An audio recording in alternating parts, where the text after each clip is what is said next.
The night it all started, I was sitting alone in my small office, staring at the glowing patent certificate framed on my wall.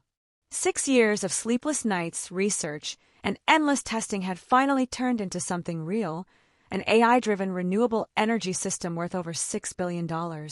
It was supposed to change the world, and for a while, it felt like it would.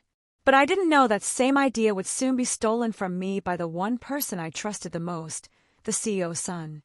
I had been working for Helios Technologies, a global company known for innovation and clean energy. When I first joined, I was nothing more than a junior engineer with a dream. The CEO, Mr. Walter Langston, saw potential in me and gave me a chance to lead a small research team. Over time, my project, Project Solis, grew into something extraordinary. It wasn't just a machine, it was a system that could convert sunlight into continuous energy even during the night. Investors called it the future of sustainable power. But success, I learned, attracts not just attention but envy. Everything began to change when his son, Adrian Langston, returned from abroad. Charming, confident, and ambitious, Adrian had that effortless charm that made people trust him instantly. Everyone in the company treated him like royalty, not because of his skills, but because of his last name. Still, I try to stay professional. He showed interest in my work, asking questions, complimenting my innovation, even suggesting we collaborate to scale it faster. For a moment, I thought he genuinely cared about innovation. I couldn't have been more wrong. It started subtly, emails I didn't remember sending, small changes in files I hadn't touched, and presentations where my name mysteriously disappeared. When I confronted Adrian about it, he laughed it off, saying, "You're the genius, Ethan. I'm just helping you shine." But soon, I realized he wasn't helping me shine, he was quietly replacing me. He began presenting my research to the board, changing the project title, and taking credit for discoveries he didn't even understand. Within weeks, he had rebranded my invention as his family's innovation. I went to the CEO, desperate for help, but Mr. Langston brushed it off as a misunderstanding. He told me, "You're brilliant, Ethan, but you need to learn how to work as a team. My son just wants to support you." That's when I knew something was wrong. The man I admired and respected had chosen blood over truth. It didn't matter how many documents I had, or how many witnesses saw me build the system from scratch. Adrian was untouchable. A month later, I walked into my office only to find security waiting. They handed me a letter, termination, effective immediately. No explanation, no hearing, just gone. The company I helped build, the technology one created, and the dream I poured my soul into all ripped away. As I walked out, Adrian stood in the hallway smirking. "Nothing personal," he said. "Just business." That night, I sat in my apartment, surrounded by piles of legal papers and old prototypes, feeling the weight of betrayal. But amid the chaos, I noticed something everyone else had forgotten. The core patent, my patent, was registered in my name, not Helios Technologies. The company only held a license to use it, a license that I could revoke at any time. It was my lifeline and their greatest weakness. For days, I reviewed every clause, every detail, and every signature. The more I read, the clearer it became. I held the ultimate power. If I revoked that license, the entire system would legally shut down. The global energy contracts they signed would collapse overnight. Investors would panic, stocks would crash, and Adrian's shiny empire would fall apart. It wasn't revenge, it was justice. I filed the revocation quietly, through my attorney, ensuring every step was airtight. Within 72 hours, chaos erupted at Helios Technologies. Production halted. Systems froze. The company's servers went dark, and millions of dollars were lost every minute. Adrian's face was all over the news, scrambling to explain what had happened. A technical glitch, he called it. But I knew better. The truth was, the company couldn't legally operate without my authorization. They were using stolen work, and I had just taken it back. That was only the beginning. A week later, I discovered something even darker. Adrian had secretly moved the company's assets offshore, preparing to sell the technology under a new name. He planned to erase my involvement completely and start fresh with stolen IP. But what he didn't know was that I had already been tracking his moves. Every transfer, every hidden account, every digital signature, I had proof. I contacted the federal authorities, armed with the documentation he thought I didn't have. Within days, his accounts were frozen, and an investigation was launched. I didn't do it for revenge. I did it to protect what was rightfully mine. But I'd be lying if I said watching his empire crumble didn't bring a quiet satisfaction. Still, deep down, I knew this wasn't over. The Langstons were powerful, and they wouldn't go down without a fight. The CEO had decades of influence, politicians on his side, and a network strong enough to bury scandals. I wasn't just fighting a company anymore. I was fighting an entire legacy. One night, I received an anonymous email. No subject, no sender, just a message that read, "You don't know what you've started. Walk away while you still can." Attached was a photo, me, standing outside my apartment that very morning. Someone had been watching. My heartbeat quickened. They weren't just trying to ruin me, financially now. They were warning me. Or threatening me. I stared at the screen for a long time, torn between fear and defiance. After everything they'd done, after all the lies, the theft, and the humiliation, I wasn't about to back down. Not now. I had truth on my side, and I was ready to fight for it.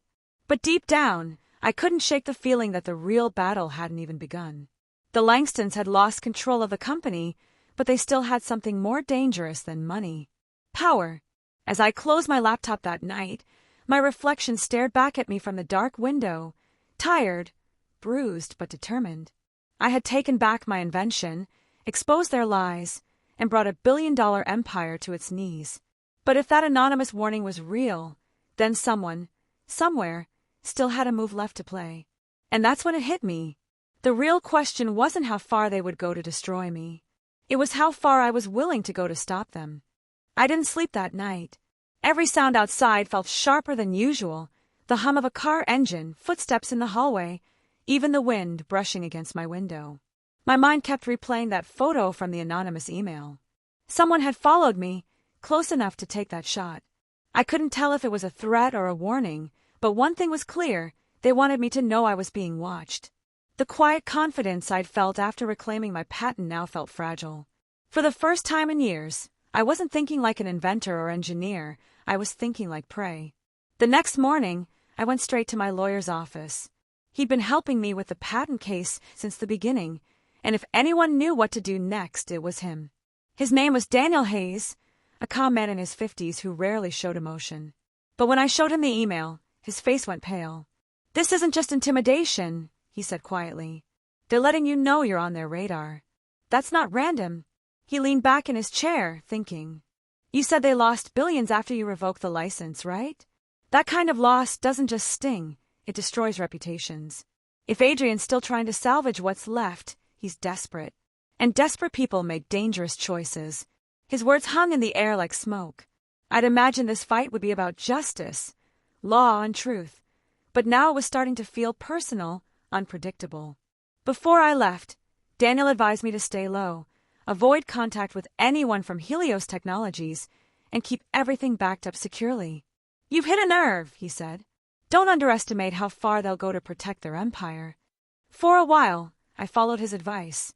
I stopped going to my office, switched apartments, and moved most of my data to offline drives. But isolation has a way of getting under your skin. I kept thinking about all the people who'd worked with me, the engineers, interns, and scientists who believed in Project Solis. Many of them were still inside Helios, caught in the fallout of something they didn't cause. I couldn't stop wondering what had happened to them since the shutdown. One evening, curiosity got the better of me. I sent a message to Claire, one of my former team members who had always been loyal and sharp-minded. I didn't expect her to reply, but within minutes, she did. Her message was short. "Ethan, we need to talk. But not here. They're monitoring everything." She suggested meeting in person at a small cafe on the outskirts of the city, away from Helios headquarters. That one sentence was enough to make my heart race. They're monitoring everything. It confirmed what I'd feared. Helios wasn't just trying to rebuild their empire, they were watching anyone connected to me. When I arrived at the cafe, Claire was already there, sitting in a corner booth with her laptop bag clutched tightly against her chest. She looked different, nervous, exhausted, like someone who'd been living in constant fear. "Ethan," she whispered as I sat down. You shouldn't have come here. Her eyes darted around before she leaned in. Things at Helios are bad. After you revoked the license, the company fell into chaos. But Adrian, he didn't stop. He's trying to recreate your design from scratch, using data he stole before you were fired. He's telling investors he's working on an improved version, but it's all a cover. He's desperate to prove he doesn't need you. I felt a cold rush down my spine. That's impossible, I said. He doesn't understand the system. It took me years to stabilize the model. Claire shook her head. He's not doing it alone. There's someone helping him, someone from outside the company. They call him the consultant. No one knows his real name, but he's been in all the closed-door meetings since the shutdown. He's smart, and from what I've heard, he's got access to information that shouldn't exist. It's like he knows every move before it happens. That name, the consultant, stuck in my mind like a splinter. I didn't say much after that. We talked for a few more minutes, exchanged some details, and agreed to stay in touch through encrypted emails. But as I walked out of the cafe, I couldn't shake the feeling that we'd been watched. A black SUV was parked across the street, engine running, 2 figures inside. I told myself it was a coincidence, but deep down I knew better. Back home, I started digging. I spent nights cross-referencing company leaks, financial records, and patent filings. Helios was still moving money quietly, small transactions routed through dummy startups in different countries. It was sophisticated, too sophisticated for Adrian alone. Whoever this consultant was, he wasn't just helping Adrian rebuild the project, he was helping him hide the trail. Meanwhile, media coverage around Helios had shifted. News outlets were portraying Adrian as a misunderstood visionary, claiming my accusations were exaggerated. They called me a disgruntled former employee, trying to rewrite history one headline at a time. It was infuriating, but it also told me something. Adrian was trying to repair his image. He wanted the world to believe he was still in control. Then, one night, something strange happened. My system detected a breach. Someone had tried to access my private server, the one holding backup copies of Project Solis. The attempt failed, but the IP address traced back to a Helios-owned facility. They weren't even hiding it anymore. They were openly coming for what was mine. I reinforced my security and reached out to Daniel again. He urged me to take legal action immediately, but I wasn't ready to go public yet. I needed proof, solid proof linking Adrian and this mysterious consultant to the theft. The next few weeks were a blur. I barely left my apartment, surviving on coffee and adrenaline as I sifted through data. Every file, every digital footprint told part of the story. And then I found something, a hidden folder buried deep within an old Helios backup drive. Inside it were confidential communications between Adrian and an unknown contact. The messages were encrypted, but one phrase kept repeating. Phase 2 begins once he's neutralized. I froze. Neutralized. That word didn't sound like business. It sounded personal. My heart pounded as I stared at the screen. Were they talking about me? Was that what the photo and email had been leading up to? I backed up everything, stored copies in multiple locations, and made sure Daniel had access to them too. If anything happened to me, the truth wouldn't stay buried. But just as I started to feel secure again, Claire disappeared. She stopped replying to emails, her phone went offline, and her apartment was suddenly empty. No one at Helios would talk about her. It was as if she'd never existed. That's when I realized this fight had gone far beyond money or patents. Something larger was at play, something hidden beneath the surface of corporate politics and power. I began to suspect the consultant wasn't just an advisor, he might be someone with government or intelligence connections. The level of access he had, the speed at which data vanished, it wasn't ordinary. Adrian had found someone who could manipulate systems far beyond corporate reach. And if that was true, then I was up against more than just a company. I was up against an invisible force that didn't play by any rules. Still, I couldn't stop. I had to find Claire, expose the truth, and uncover who this consultant really was. But each step forward seemed to lead to another layer of secrets, another reminder that the world I thought I knew was built on hidden deals and silent wars. As I sat in the dark, watching the city lights flicker in the distance, I thought about the path that had led me here. One idea, one invention, one betrayal. I had built something to help the world, and now it had become a weapon in someone else's hands. And somewhere out there, the people responsible were already planning their next move. The air felt heavier that night. My phone buzzed. A new email, no sender once again. Just 3 words this time. "You're running out." I stared at it, pulse racing, realizing the message wasn't finished. A few seconds later, another line appeared. "Of time." I stared at those words on my screen for a long time, my chest tightening with every second that passed. "You're running out of time." The message blinked on the screen like a heartbeat, steady and cold. I looked around my apartment, half expecting someone to be there. Nothing. Just silence. But I could feel it. Someone was closing in. I didn't know who sent that message, but they knew where to find me, and that meant the walls were starting to close in faster than I thought. I backed up my files again, then disconnected every device from the internet. I sat there in the dark, thinking about everything that had led to this moment, the stolen patent, the betrayal, the missing people. It all felt connected somehow, like a puzzle I hadn't finished putting together. Adrian's greed had started this war, but the consultant was the one steering it now. Whoever he was, he had access to power that went far beyond business. The more I thought about it, the more I realized that Helios wasn't just trying to rebuild what they lost, they were trying to cover something much bigger. The next morning, I drove across the city to meet Daniel again. He looked tired, his office filled with piles of legal files and coffee cups. "You look worse than me," he said with a faint smile. I handed him a printed copy of the email. His expression changed immediately. "They're escalating," he muttered. "Ethan, you need to go public with this before it's too late. The more you wait, the more control they'll gain." But I wasn't ready. Not yet. Going public would put everyone I knew in danger, especially if Helios had connections in places I couldn't even see. "If I go public without proof," I said, "they'll spin the story again. They'll make me look paranoid." Daniel sighed. "Then we need evidence, real evidence. Something undeniable." That's when I told him about the encrypted files mentioning Phase 2. He leaned forward, eyes narrowing. "If you can decrypt those files, we might find out what they're planning next." That night, I reached out to an old contact from my university days, Maya, a cybersecurity expert who'd once helped me secure my original patent data. I hadn't spoken to her in years, but she was one of the few people I still trusted. When I told her everything, she didn't hesitate. "Send me the files," she said. "But don't ask how I'm going to do this. And if you hear nothing from me in 24 hours, assume someone's already found out." I sent them. Then I waited.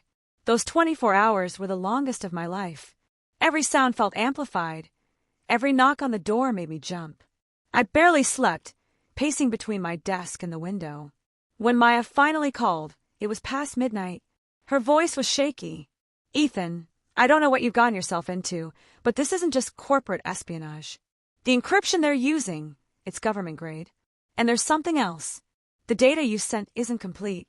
It looks like parts of it were copied from a classified energy research database. Someone inside Helios is using your tech for something much larger, something they're not supposed to have access to." My stomach sank. "What kind of research?" "I can't say for sure," she replied. "But from what I saw, it looks like they're trying to weaponize the energy model, turn your renewable system into something that can be controlled remotely. Imagine shutting down an entire city's power grid with a single command. That's not clean energy anymore, that's control." Her words hit me hard. My invention was supposed to bring light to the world, not be used as a weapon.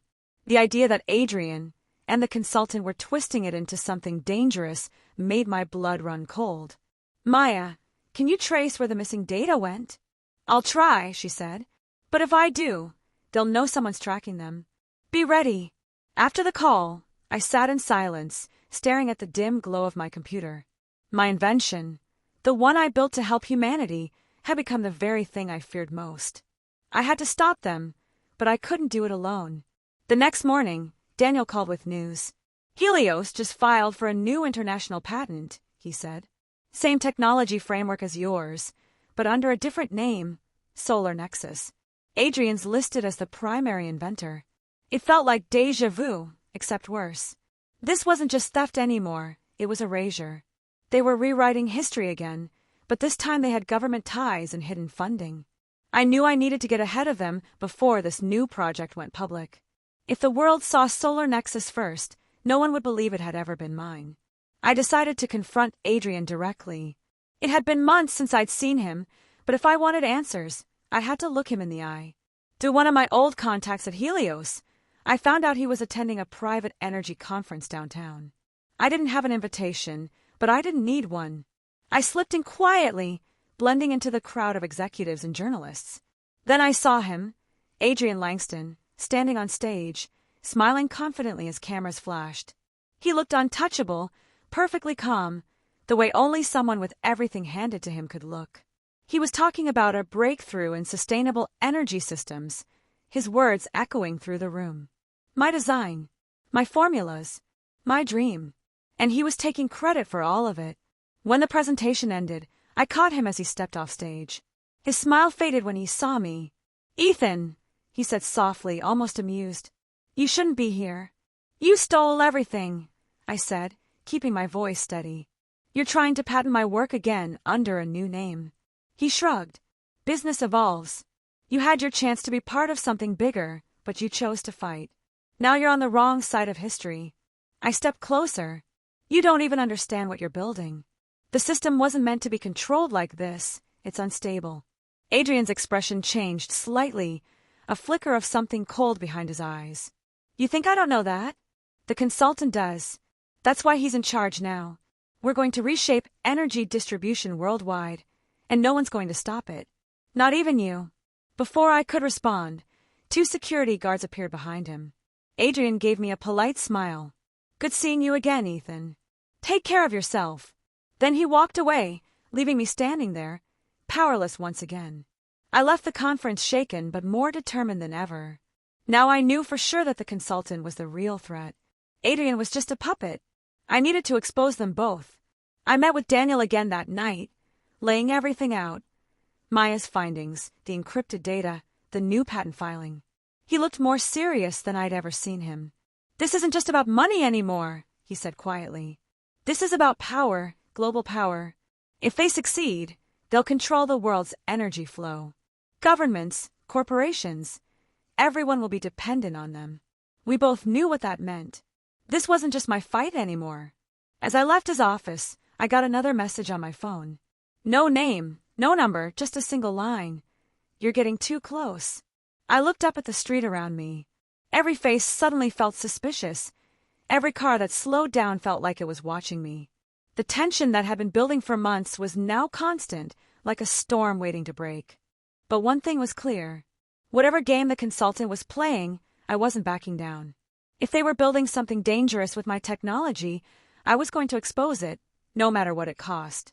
And as I walked through the dimly lit street, I couldn't shake the feeling that someone was already following. Rain fell hard that night, the kind that blurred everything outside and made city lights melt into streaks of gold and gray. I was driving fast, my hands tight on the wheel, my mind running faster than the engine. Everything was falling apart too quickly. Maya had gone silent after her last message. Daniel had warned me to lay low, and the anonymous threats were coming almost daily now. But I couldn't stop. Every instinct told me I was running out of time to stop Helios and whatever the consultant was planning. The roads were empty as I pulled up near the old industrial district, where one of Helios's testing facilities used to be. The company had moved its main operations months ago, but I discovered that they still kept certain projects hidden there, unregistered, off the books. I parked a few blocks away, rain pouring over the windshield, and watched the building from a distance. Most of the windows were dark except for one, an upper-floor lab still glowing faintly. I waited, listening to the steady rhythm of the rain, my thoughts restless. Somewhere inside that building was proof, the missing data, the evidence that could expose the consultant and reveal how deeply this operation went. It wasn't just about me anymore. They were turning energy into control, rewriting the rules of power itself. I needed to see it with my own eyes. I slipped into the building through a side entrance I remembered from years ago. The hall smelled of dust and chemicals, the air cold and still. My shoes echoed softly as I moved through the corridor, flashlight in hand, avoiding the cameras that still worked. My heart pounded louder than the storm outside. When I reached the lab, I froze. The room was filled with screens, wires, and massive servers humming quietly. But it wasn't abandoned. it was active. Rows of computers displayed glowing data lines, and on one screen I saw it. Project Nexus, Phase 2. Activation pending. I felt a chill crawl up my spine. Phase 2. The same phrase from the encrypted files. Suddenly, I heard footsteps behind me. I turned sharply, hiding behind a console as two men entered the lab, both wearing Helios security uniforms. The consultant said to lock this place down after tonight, one of them said. He doesn't want any traces left once the system's online. My pulse quickened. They were activating it soon. I waited until they left, then approached the main console. The interface was familiar. It was built from my original design. I entered a few commands, overriding the system's outer layer, and there it was, a live feed showing multiple cities connected through Helios's new energy network. Each node represented a city grid, power flow, stability, and remote control access. They had turned my renewable energy model into a digital switchboard that could control energy across continents. I copied everything onto a drive, every log, every code sequence. I didn't notice the second person enter the lab until I heard his voice. You never learned to stay out of other people's business, did you, Ethan? I turned slowly. Adrian Langston stood there, his usual arrogance replaced with something colder. His eyes were tired, but there was a strange calm in his voice. I warned you, he said. You could have walked away. You stole my work, Adrian, I said. And now you're letting someone weaponize it. He stepped closer, shaking his head. You don't understand. This isn't about theft. It's about evolution. Helios isn't dying. We're transforming. The consultant's plan is the future of global energy control. You can't stop progress. Progress. I shot back. You mean control. You're giving one person the power to shut down cities. His silence said everything. I could feel my anger rising, but beneath it was something else. Pity. Adrian looked like a man trapped in his own creation. Whatever deal he had made with the consultant, it had gone too far. Before I could say another word, my phone buzzed. It was a message from Maya. They're activating the system tonight. You need to get out now. Adrian noticed the message and frowned. She shouldn't have interfered, he said quietly. What do you mean? I demanded, but he didn't answer. Instead, he reached for his earpiece and said, he's here. Within seconds, the lights flickered and the hum of machines grew louder. On the main screen, a live video feed appeared, grainy at first, then clear. A man's voice came through the speakers, deep and composed. Mr. Cross, he said. We finally meet. The consultant. His face remained in shadow, the background behind him blurred. I have to admit, he continued, you've made this more complicated than it needed to be. But it ends tonight. You built something extraordinary, Ethan, but you lack vision. What you see as danger, I see as opportunity. Imagine a world where no nation can hoard energy. One central system, perfectly balanced, monitored and controlled. That's what your technology makes possible. You mean controlled by you, I said. He chuckled softly. Controlled by those who can maintain order. Freedom without control leads to chaos. You, of all people, should know that. As he spoke, I noticed something flashing behind Adrian. The main system had started uploading files. They were transferring all project data to a remote server. I rushed toward the console, typing commands to stop it. Adrian tried to pull me back, but I pushed him away.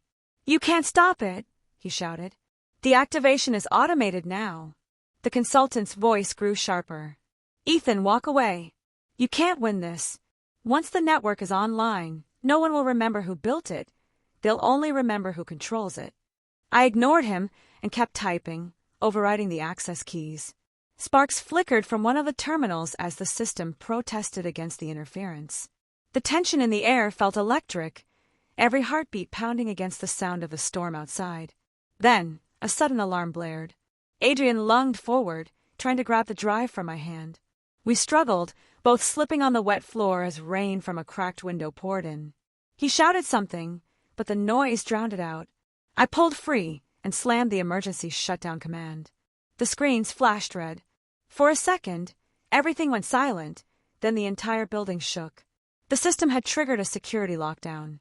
Metal doors slammed shut, sealing exits. I looked up at the monitor. The consultant's shadowed face was still there.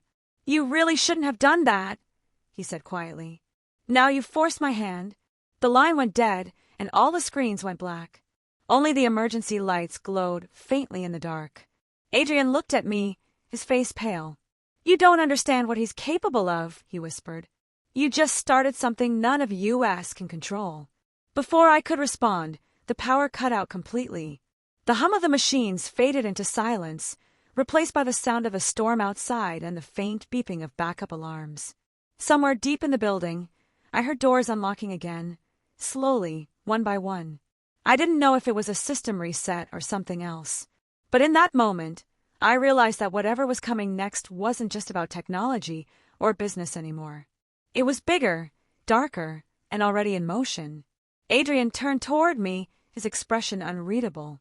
You still think you can fix this? He asked. I looked back at him, gripping the data drive tightly. I have to try. And then, through the broken window, I saw something in the distance, bright lights approaching fast, cutting through the rain. Black vehicles, unmarked. Someone was coming. And this time, it wasn't to talk. The rain didn't stop. It hit the cracked window like endless static, blending with the sound of engines growing louder outside. I froze near the console, staring through the shattered glass as a line of black vehicles surrounded the building. Headlights cut through the darkness, washing the wet pavement in white and gold. Adrian turned pale. They're not supposed to be here yet, he whispered. I moved closer to the window. Men stepped out of the cars, suits, earpieces, and calm precision. Not Helios security. They looked more official, trained. My pulse quickened. Who are they? I asked. Adrian didn't answer right away. His eyes darted toward the emergency exit. If the consultant sent them, they're not here to protect us. They're here to clean up. The air felt heavier. I grabbed the data drive and slipped it into my jacket pocket, my mind racing. Clean up what? He swallowed hard. Everything. Suddenly, the building lights flickered back on, flooding the lab in cold white light. A voice echoed through the intercom. Calm, confident, and unmistakable.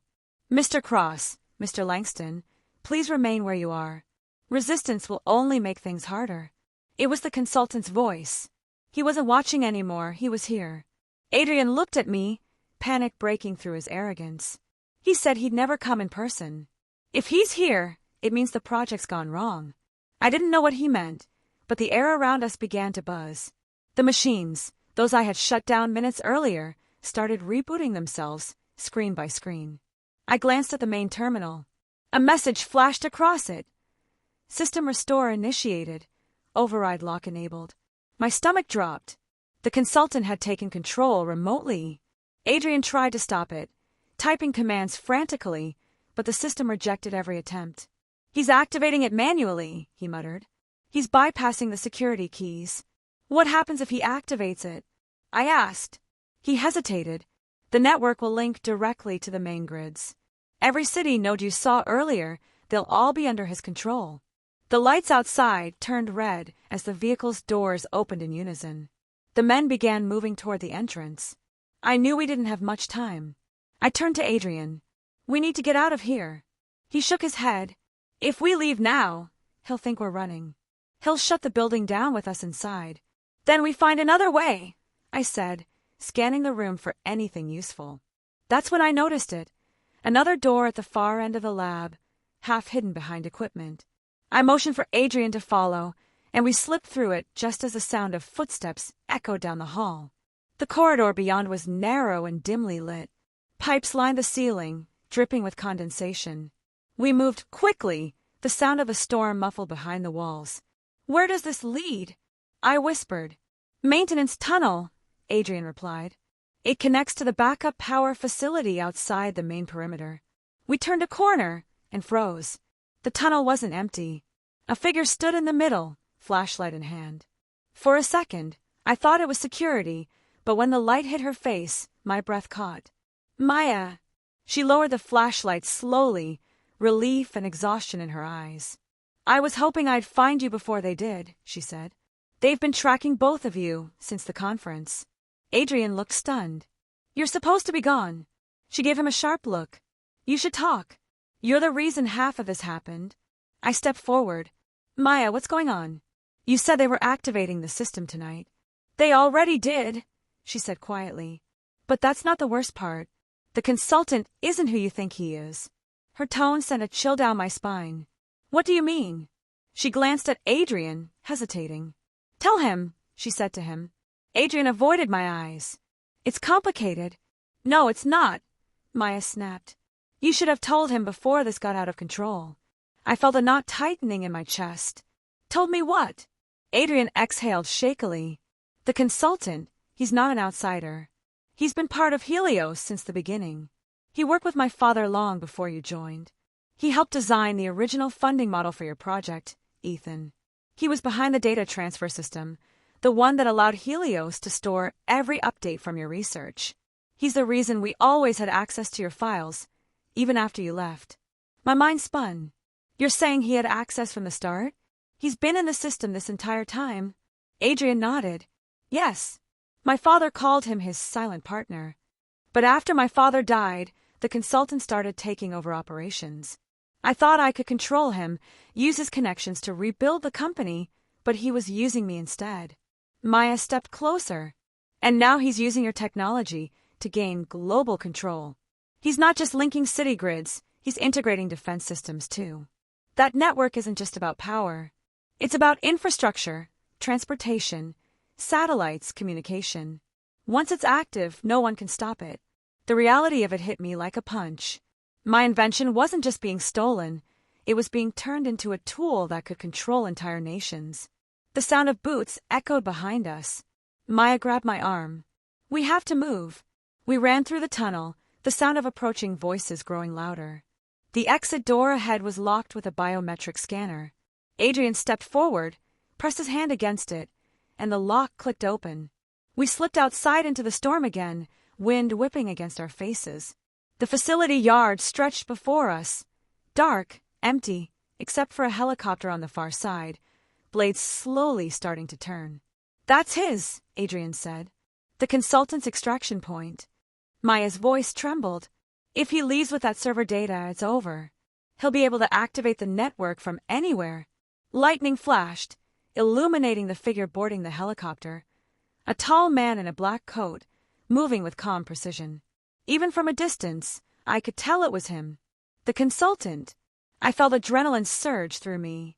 We can't let him take off. Maya looked at the control box near the hangar gate. If we can override the launch system, we can trap him here. Adrian hesitated. You do that, and he'll know exactly where we are. Good, I said. Let him. We ran toward the control panel, rain pouring harder, soaking through our clothes. Maya started hacking into the system while I kept watch. The helicopter's blades spun faster, the sound slicing through the storm. My heart pounded with every second. Then, suddenly, the lights around the yard flickered, and a new voice echoed through the speakers, deeper, colder, closer. You really think you can stop me, Ethan? The consultant's voice came from everywhere at once. The entire facility was wired into his network now. This technology was never yours to control, he said. It was always mine. You built the foundation, but I built the system. The helicopter's lights blazed brighter as if answering him. Maya's fingers flew across the keyboard, trying to lock the system down, but every time she entered a command, the interface reset. He was fighting her in real time. Adrian grabbed a nearby cable and pulled it loose, sparks flying. We can cut the power feed, force a shutdown. I nodded, rushing to the other side to disconnect the secondary line. The hum of energy filled the air, vibrating through the metal floor. Then, with a flash, the lights went out again. The helicopter's engine sputtered and slowed. For a brief moment, everything was still. Then a spotlight turned on, bright and blinding, aimed directly at us.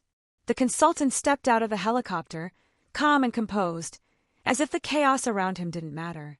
You've come far, Mr. Cross, he said, voice cutting through the rain. But you still don't understand the scope of what you've built. He reached into his coat and held up a small black device, a control key, the same one from the system's original design. My design. You thought you took everything back when you revoked the license, he said softly. But you forgot one thing, the master override. And with a single press, the ground beneath us began to rumble. The facility lights blazed back on, and every screen flickered to life again. Maya froze, whispering, "He's not just reactivating the system, he's bringing something online." The consultant smiled faintly. Phase 3. And before any of us could react, the sky above us lit up, bright streaks of light spreading across the clouds like veins of electricity, connecting to something far beyond what we could see. The network was awake. And this time, it wasn't just machines that were under his control, it was the world itself. The ground trembled beneath our feet as the streaks of light above spread wider, connecting like threads in a vast web that covered the sky. The hum grew louder, deeper, vibrating through the metal and into my chest. Maya's voice barely carried over the sound. "He's linking to every active grid on the planet. Once the sync completes, he'll control everything: power, data, transport, communications." Her words blurred into the roar around us. The consultant stood motionless in the storm, his coat whipping in the wind, the small black device glowing faintly in his hand. Adrian looked from him to me, torn between fear and disbelief. "If he's using your original sequence," he shouted, "there's still a failsafe, the prototype you built before the final patch." My heart stopped for a second. The prototype, the one I'd hidden years ago, before I ever joined Helios. I had buried it in the source code as a precaution, a line of defense in case someone ever tried to use my design against me. But it wasn't accessible through any normal channel. It required a manual trigger, one that only existed inside the system's physical core. Maya caught on immediately. "If you can reach the main processor node and run the failsafe, it'll override his command chain," she said. "But once you start it, there's no way out until it finishes." The consultant seemed to sense our plan. "You think you can stop me?" he said calmly. "This system has evolved beyond your control. Beyond any control." He took a step closer, the storm almost parting around him. "You created a new kind of intelligence, Ethan. You called it adaptive energy distribution. I call it self-sustaining evolution." I stared at him, the realization dawning too late. "You're not just automating systems," I said slowly. "You're creating autonomy." He smiled faintly. "Exactly. The network doesn't need human intervention anymore. It decides what's efficient, what's wasteful, and who is."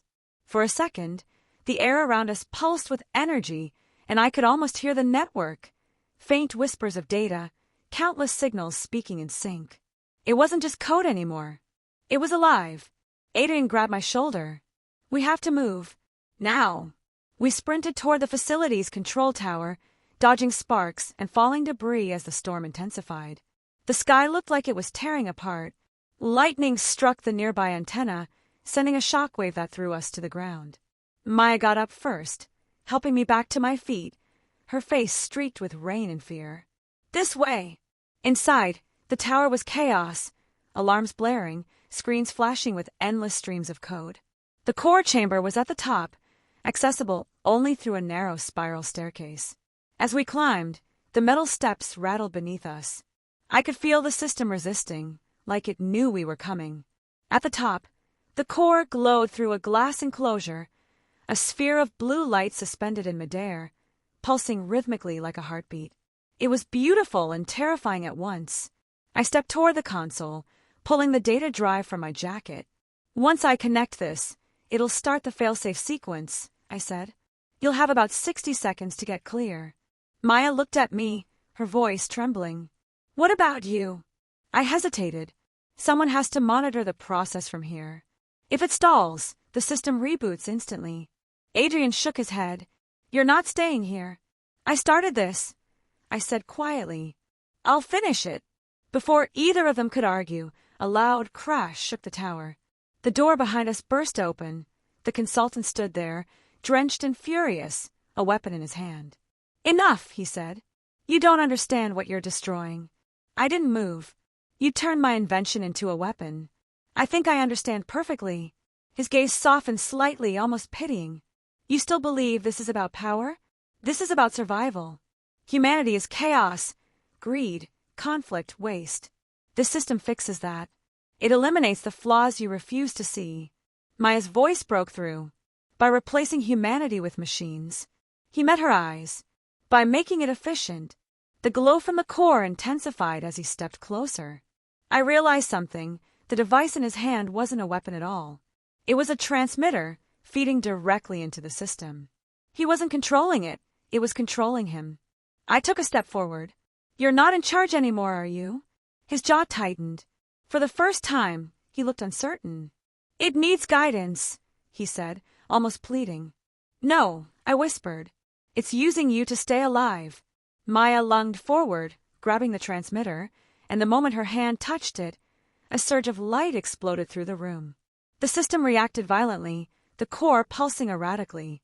I seized the chance, slamming the drive into the console and hitting the activation key. The failsafe sequence began, code flooding across the screens faster than I could follow.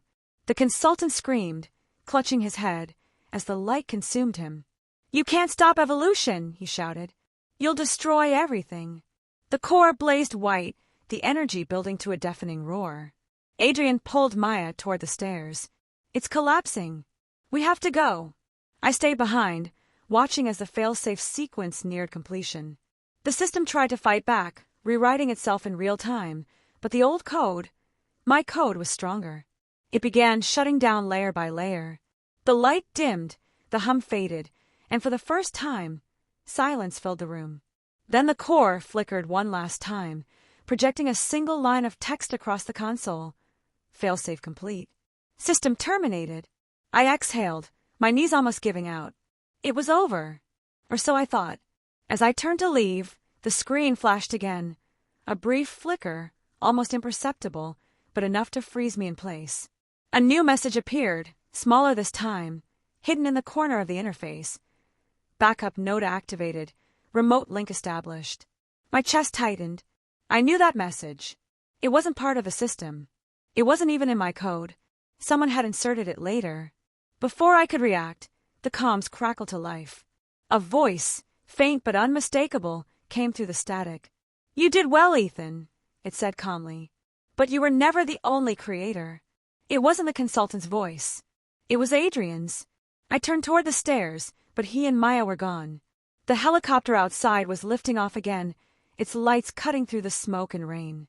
Inside, I could just make out two figures, Maya at the controls, and Adrian beside her, holding the same black device the consultant once had. My breath caught. The twist hit me like a blow. Adrian hadn't destroyed the transmitter. He had taken it. The failsafe had shut down the system, but the backup? That was his now. As the helicopter vanished into the storm, the console flickered one last time, displaying a single phrase before powering off completely. "Helios Protocol, Phase 4 initiated." The storm quieted, but I stood there, staring at the fading screen, realizing that the battle I thought I'd won had only just begun. The storm finally began to fade. The thunder that had shaken the city all night rolled away into the distance, leaving behind a heavy silence that felt almost unreal. The rain softened to a drizzle, tapping against the shattered windows of the control tower. I stood there for a long time, surrounded by the faint hum of cooling machines, trying to understand what had just happened. The network was down, or at least it should have been. Yet somewhere above the clouds, a helicopter carried the last piece of my creation into the unknown. I walked slowly toward the console one last time. The screen was black now, faint smoke rising from the edges, but I could still see my reflection on the glass. Tired eyes, soaked clothes, and a face I hardly recognized anymore. I thought about everything that had led here. The years of research, the late nights, the betrayal, and the dream that had turned into something I could no longer control. All of it for a system that was supposed to change the world for the better. I remember the first time I presented the idea to Helios, the excitement in the room, the way everyone believed it could reshape how the world used power. It was supposed to connect cities, reduce waste, and make energy accessible for everyone. That was the purpose. That was the dream. But somewhere along the line, it became about ownership, control, and power. Adrian's father saw it as a gold mine. Adrian saw it as a way to prove himself. And the consultant, he saw it as evolution. The truth was, I wasn't innocent either. My pride had blinded me. I wanted recognition, respect, maybe even revenge for the years I felt overlooked. I had poured everything into the system, never stopping to think about what might happen if the wrong people touched it. Now I was watching the consequences unfold in ways I could never have imagined.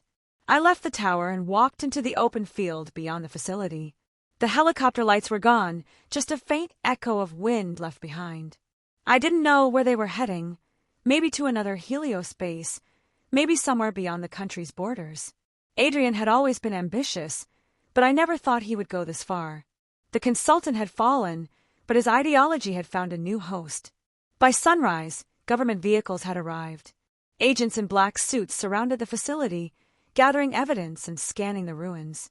One of them, a tall woman with a firm but calm voice, approached me. "Ethan Cross?" she asked. I nodded, too tired to speak. "We've been tracking this operation for months," she said. "You did the right thing shutting it down." I wanted to believe that, but deep down, I knew it wasn't over. I handed her the damage data drive I'd used for the failsafe. "Everything you need is on there," I said quietly. "Blueprints, codes, project logs, all of it.